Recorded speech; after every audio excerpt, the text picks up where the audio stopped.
Les amis, nous allons maintenant commencer notre recette en utilisant 400 g de lait concentré. Vous devez bien le racler afin que nous puissions tout utiliser, pas de reste. Nous allons maintenant ajouter 4 cuillères de chocolat en poudre et mélanger. Je vous rappelle que c'est hors du four pour que ça ne brûle pas et que le fond ne colle pas.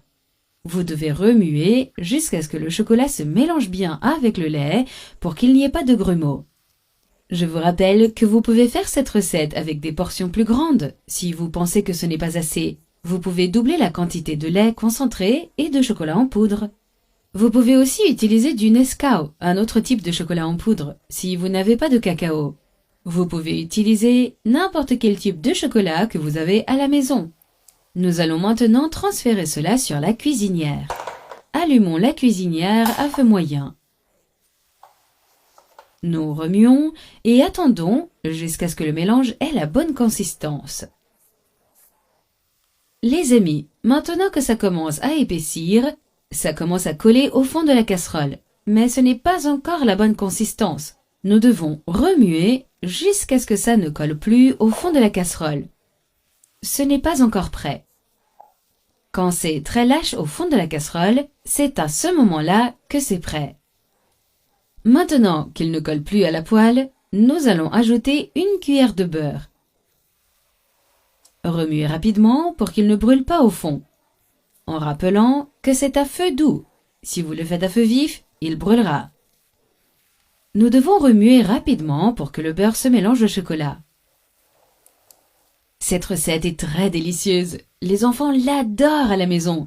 Et quand les gens viennent nous rendre visite, ils me demandent toujours de la faire. Nous allons maintenant attendre que ça épaississe, pour que ça ait la bonne consistance. Les amis, notre chocolat est prêt. Il ne colle pas au fond. Nous allons maintenant éteindre la cuisinière. Transférons-le dans un bol avec un emballage. Si vous n'avez pas d'emballage, vous pouvez utiliser le beurre pour qu'il ne colle pas. C'est à vous de voir quel est le meilleur pour vous. Mais je recommande l'emballage parce que quand vous avez besoin de retirer le chocolat, c'est plus facile. Étendons-le comme ça pour qu'il soit au même niveau. Et nous allons maintenant le mettre au réfrigérateur et attendre 2 heures pour qu'il soit froid. Bien les amis, maintenant qu'il a passé 2 heures au réfrigérateur, on le retire du bol, en vous rappelant juste que vous devez attendre qu'il soit complètement froid. Comme ça. Et maintenant, on le met sur la planche saupoudrée de cacao et on enlève l'emballage. Maintenant, nous le coupons. Vous pouvez le couper comme vous voulez. Je fais des petits carrés. Mettez celui-ci de côté. Et nous coupons celui-là. Regardez comme il devient. C'est une truffe. Si vous voulez en faire à la maison, c'est délicieux. Et c'est la bonne consistance. Comme un bonbon. C'est censé avoir la consistance d'un bonbon. Bon les amis, maintenant que nous avons coupé tous les carrés, nous allons saupoudrer plus de chocolat. Mais c'est vraiment comme vous voulez. Je l'étale un peu pour que ce soit plus joli. Et voici le résultat. J'espère que vous avez aimé. Les amis, nous avons ici 3 tomates coupées en tranches.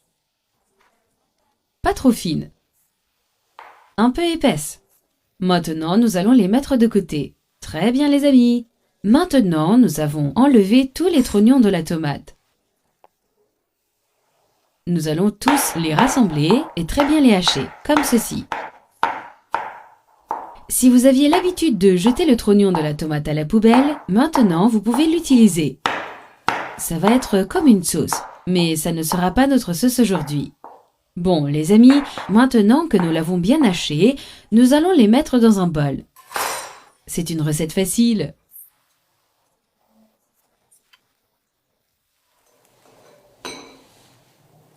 Maintenant, ajoutons du persil vert, ciboulette avec persil ou coriandre. La quantité est à votre choix.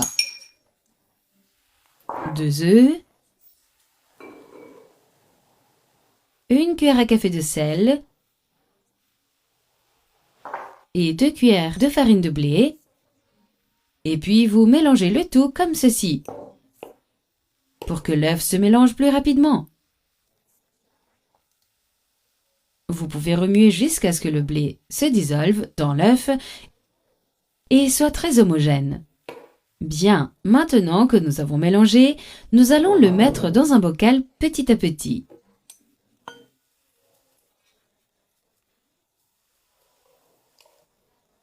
Maintenant, nous allons le mettre à côté et passer à la deuxième partie de notre recette.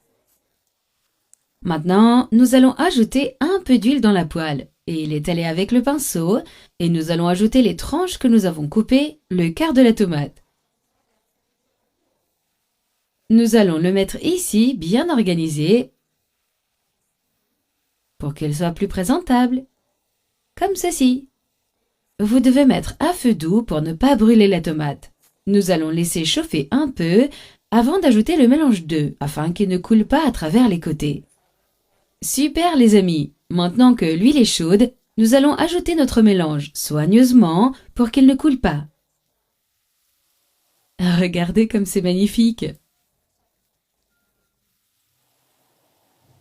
Cette recette est parfaite pour l'apéritif ou dans l'après-midi. Maintenant, nous allons attendre que les frites soient sur le côté et mettre le couvercle pour les faire cuire.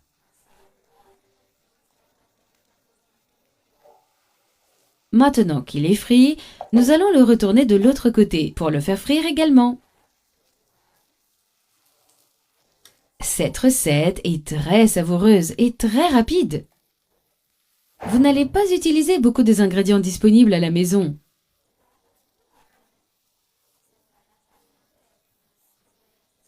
Elle est très savoureuse. Nous allons couvrir à nouveau. Les amis, notre omelette est prête. Il ne reste plus qu'à se régaler. Tarte aux légumes sans farine de blé et sans mixeur. Pour commencer la recette, nous allons ajouter 2 gousses d'ail haché et un oignon blanc haché. Avec une spatule, nous allons mélanger pour bien faire revenir jusqu'à ce qu'il soit doré. Une fois bien revenu, j'ajoute une carotte hachée.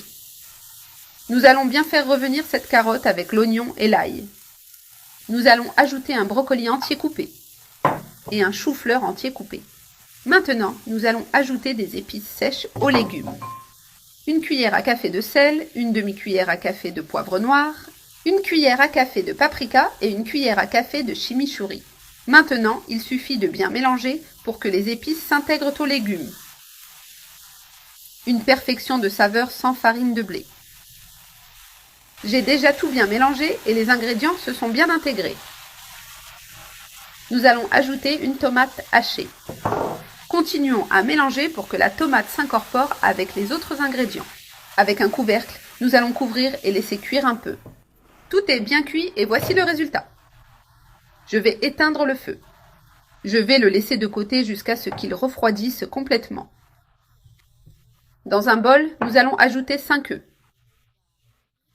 Avec un fouet à main, nous allons bien battre les œufs. Je vais ajouter une brique de crème fraîche. Nous allons utiliser un verre de ricotta crémeuse, une cuillère à soupe de maïzena, une cuillère à café de sel et une cuillère à café de paprika. Et une demi-tasse de farine d'avoine. L'avoine que j'utilise est en flocons fins, mais vous pouvez utiliser des flocons épais. Avec le fouet à main, je vais bien mélanger toute cette pâte jusqu'à ce qu'elle soit homogène. C'est une recette très facile à faire chez soi et prête en quelques heures. J'ai bien mélangé le tout. Je vais ajouter du persil haché selon votre goût. Continuez à bien mélanger. Maintenant, nous allons ajouter une cuillère à soupe de levure chimique. Continuez à mélanger légèrement cette pâte pour ne pas l'activer trop tôt. Maintenant, nous allons ajouter les légumes sautés dans la crème que nous avons préparée. Regardez comme notre tarte aux légumes a l'air délicieuse. Avec une cuillère, nous allons bien mélanger pour que tout s'intègre parfaitement. Il est important de laisser les légumes refroidir un peu pour que la pâte ne cuise pas trop tôt. J'ai tout bien mélangé. Maintenant, nous allons mettre le mélange dans un moule à gâteau qui est déjà graissé avec de l'huile. Nous allons mettre du fromage mozzarella râpé par-dessus. Ce fromage apportera une touche spéciale à notre tarte. Nous allons ajouter de l'origan pour donner un goût encore plus incroyable à notre recette. Maintenant, nous allons la mettre au four à 180 degrés pendant 20 à 30 minutes. Ma tarte est sortie du four.